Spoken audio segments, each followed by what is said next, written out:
Waalaikumsalam. Kami wartawan dari majalah Sekolah MI Ma'arif Saya mengaku hendak mewawancarai Bapak selaku pengelola konservasi penyu Gua Cemara. Sejak kapan Bapak bekerja di sini? Ini kita itu berdiri 2010, jadi sejak berdiri karena memang konservasi ini kan berbasis masyarakat, jadi semuanya adalah volunteer dari warga di Dusun Patian dan di Sari Santai, jadi warga luar semua. Jadi kita dari mulai berdiri sudah di sini semua. Di sini ada Cut. Yuk. Di sini ada kegiatan penangkaran penyu. Itu ide dari siapa dan sejak kapan, Pak? Sebenarnya bukan penangkaran ya, karena kita di sini cuma fokusnya itu untuk kegiatan penyelamatan. Jadi pertama kita mengawasi lingkungan untuk pengawasan terhadap induk-induk penyu yang mendarat, pengamanan, kemudian perlakuan ketika ada gangguan terhadap induk penyu. Terus yang keduanya memaksimalkan potensi tetas. Jadi telurnya itu juga dari pantai, tidak kita tangkarkan. Terus kemudian setelah menetas kita lepaskan kembali.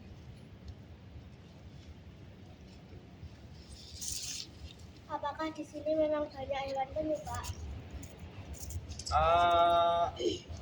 Ada, kalau dibilang banyak, jumlahnya banyak.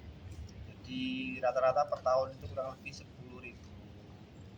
ekor tukik bisa kita tetaskan. Pendaratannya kurang lebih 100 sekian. Karena memang tempat kita ini spesifik diminati penyu untuk mendarat. Kalau jenisnya ada penyu sisik, penyu hijau, penyu lekang, dan ini. 4 ini termasuk banyak ya, karena ini tinggal 7. 6-nya di Indonesia, 4-nya ada di kita. Terus keuntungan dari kegiatan penangkaran itu sendiri apa, Pak? Yang jelas manfaat ekologisnya untuk penyu, untuk keseimbangan alamnya, manfaat tidak langsungnya untuk keberlangsungan kita secara khusus di kami yang berada di pantai. Secara umum mungkin ini menjaga keseimbangan alam, berguna untuk kita umat manusia, untuk hewan penyunya sendiri, untuk alam. Kalau secara dari sektor ekonomi, penyu ini menjadi value branding dari kegiatan pariwisata di Pantai Gua Cemara. Jadi menjadi ikonnya Gua Cemara itu adalah, kemudian orang tertarik untuk datang itu karena penyu. Hewan penyu itu sifatnya akan datang ke sini setiap saat atau bulan-bulan tertentu? Hanya di musim migrasi saja, dari Mei sampai September. Meskipun ada ya kadang-kadang anomali di Februari atau Maret, tapi rata-rata di musim kemarau dari Mei sampai September. Kegiatan penangkaran itu kegiatannya apa saja sih? Yang pertama, kita itu berpatroli ketika musim migrasi sudah mulai. Terus pengamanan induk penyu yang mendarat di sepanjang pantai. Yang keduanya, kita identifikasi ketika ada penyu yang mendarat. Telurnya itu kalau dirasa aman, tidak ada gangguan. Gangguannya itu ada dari sampah, predator, dari potensi abrasi, dari tumpuan ikut lalu lalang manusia, dari kegiatan-kegiatan lain, bangunan dan lain-lain. Kalau tidak ada gangguan seperti itu, kita biarkan, kita tandai saja di GPS. Tapi kalau kemudian dirasa tidak aman, kita pindahkan konservasi. Kemudian kita tetaskan di sini ada 2 cara, ada yang dipendam jaring alami, ada yang dengan mesin dengan inkubator buatan tabung box itu. Kemudian setelah menetas kita terapi beberapa waktu sampai dia sehat. Kita masukkan kolam dalam paling cepat 3 hari, paling lama kurang lebih 3 minggu kita lepaskan. Begitu saja. Itu yang teknisnya. Tapi kalau yang lainnya ada tugas kita, tentu saja manajemen konservasi, kemudian sosialisasi, kampanye pelestarian ke masyarakat umum, biar tugas kami di sini pendidikan. Itu. Penyu di tangkar itu saat apa dan umur berapa? Yang dari telur kemudian ditetaskan. Dari dia proses menetasnya, artinya dari umur 0 ya, sampai paling cepat 3 hari, paling lama 3 minggu dibebaskan. Atau ketika kita menemukan penyu dewasa yang terbuka, umurnya random. Penyu di Indonesia ada berapa jenis ya Pak? Dan yang banyak di sini jenis apa saja? Kalau di Indonesia itu ada 6 jenis. Di seluruh dunia tinggal 7 spesies, semuanya langka, semuanya dilindungi. Tidak hanya hukum Indonesia tapi oleh hukum internasional. 6-nya ada di kita, ada di Indonesia. 4-nya ada di Gua Cemara. Yang nggak ada di sini itu cuma penyu pipih sama penyu tepayan. Kalau penyu hijau, sisik, belimbing, lekang ada semua. Terbanyak adalah penyu lekang. Apa kerugiannya jika tak ada penyu di dunia ini Pak? Banyak. Kerugiannya itu artinya rantai makanan kan terputus. Kemudian pasti ada ketidakseimbangan. Bisa jadi nanti ketika tidak ada penyu, beberapa terumbu karang tidak bisa kembali. Kemudian efeknya ikan-ikan beberapa tidak bisa mencari makan di situ.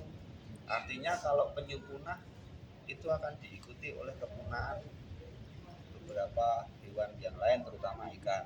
Dan yang rugi juga manusia tentu saja, karena penyu itu kan secara rantai makanan dia menjadi penyeimbang. Dia makan ujung, kemudian makan ujung dari terumbu karang sehingga dia bisa memperbaiki diri. Kemudian makanan lainnya seperti alga dan lain-lain itu menjadi seimbang karena penyu ada. Bapak sendiri tahu tentang dunia penyu dari mana Pak? Dari pertama karena kita bersinggungan langsung dengan penyu. Kemudian kita juga belajar secara otodidak, kita juga belajar. Terus kemudian dalam lingkup circle pertemanan di sini juga kita ada teman-teman yang juga mungkin lebih tahu, terus kita saling sharing. Kita juga ada komunitas pelaku pelestarian, baik itu konservasi penyu maupun konservasi yang lain, dan kita sering mengadakan forum untuk bertukar ilmu. Terus acara ini kita juga dibimbing, dibina oleh DKP dan DKSDA. Terus kemudian kita juga sering melakukan studi ke konservasi lain untuk belajar baik itu tentang penyunya maupun tentang pengelolaan konservasi. Di sini ada berapa karyawan Pak? Dan jika ada kegiatan penangkaran, apakah ada pihak lain yang membantu? Jika ada, dari mana saja Pak? Kalau karyawan tidak ada, dan kita bukan penangkaran. Kita adalah lembaga konservasi, itu adalah lembaga non-profit, lembaga sosial. Kita di sini semuanya adalah volunteer. Anggota pokok itu ada 11 orang, tapi anggota yang menjadi support system kita adalah seluruh warga masyarakat di Patian dan sekitarnya yang mereka bermata pencaharian di pantai. Ada yang petani, ada yang pelaku wisata, ada yang nelayan, jumlahnya ratusan. Apa pesan Bapak untuk teman-teman di FIP Air Guyub yang berkaitan dengan pelestarian alam? Lakukan sesuatu untuk teman-teman. Jangan berpikir kemudian bahwa ketika kita di Magelang itu tidak bisa berkontribusi untuk penyu yang di Laut Selatan, karena pembunuh tertinggi dari penyu itu adalah plastik, dan kalian bisa melakukan perubahan untuk menghentikan itu semua. Jadi mulailah melakukan kampanye pelestarian kepada diri sendiri, pada lingkungan terdekat, kemudian sebarluaskan semakin besar sehingga tidak ada lagi orang yang minimal setidaknya tidak membuang sampah sembarangan, menggunakan plastik secara efektif, sehingga tidak ada lagi sampah yang terbuang di Magelang yang kemudian akhirnya akan masuk ke sungai-sungai kecil, kemudian masuk ke Progo akhirnya terbawa ke Laut Selatan, yang itu akan membunuh banyak penyu di Laut Selatan. Demikian wawancara ini.